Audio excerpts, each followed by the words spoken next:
একটা পচা আলু একাধিক ভালো মান আলুকে নষ্ট করে, তেমনি একটা বাজে মানুষ বহু ভালো মানুষের জীবন নষ্ট করে। মিডিল ক্লাস জীবনটাই অদ্ভুত। জীবনে জামা কিনলে জুতো ছিঁড়ে যায়, জুতো কিনলে প্যান্ট ছিঁড়ে যায়, প্যান্ট কিনলে আন্ডারওয়্যার, আর যখন সব কেনা হয় তখন পকেট ছিঁড়ে যায়।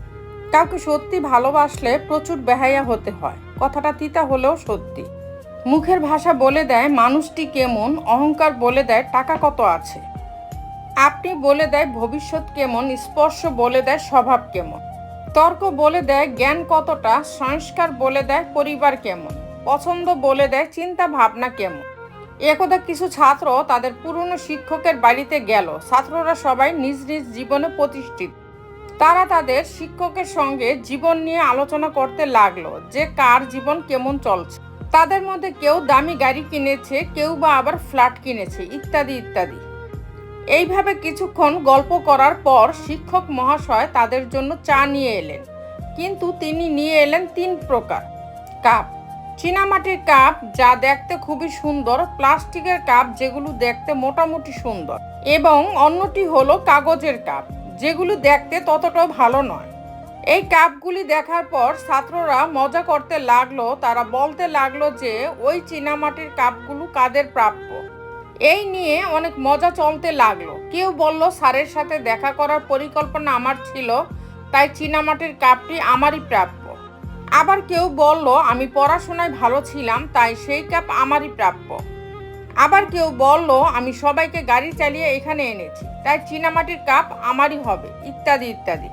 তাদের এই কথার মাঝেই শিক্ষক মহাশয় বললেন আমি ইচ্ছা করে এই 3 রকমের কাপ নিয়ে এসেছি। এর থেকে জীবনের একটা সত্য তোমাদের বোঝানোর জন্য। সবাই মন দিয়ে শোনো। এই কাপটাকে ধরো আমার জীবনযাপনের বিভিন্ন বিলাসিতা, যেমন দামি গাড়ি, দামি বাড়ি, হোটেল, টাকা, ইত্যাদি ইত্যাদি। আর এই কাপে রাখা চাটাকে ধরো আমার জীবন। তুমি যে কাপেই চাটা খাও না কেন, প্রতিটি কাপের চায়ের স্বাদ কিন্তু একই। অর্থাৎ জীবনযাপনের স্ট্যাটাস আলাদা হলেও জীবনের স্বাদ সবার একই। আজ তুমি যেখানে আছো সেটা তোমার অতীতের কর্মফল, কিন্তু কাল তুমি যেখানে পৌঁছাবে সেটা তোমার আজকের কর্মফল। ধৈর্য হলো এমন এক শক্তি যার মাধ্যমে জীবনের সব কঠিন বাধা কাটিয়ে ওঠা সম্ভব হয়। ভাগ্য বলে কিছুই নেই, নিজের চেষ্টা ও পরিশ্রমের উপর সফলতা নির্ভর করে। যদি তুমি গরিব হয়ে জন্মগ্রহণ করো তাহলে সেটা মোটেও তোমার অপরাধ নয়, কিন্তু যদি তুমি গরিব থেকে মৃত্যুবরণ করো তাহলে সেটা অবশ্যই তোমার অপরাধ।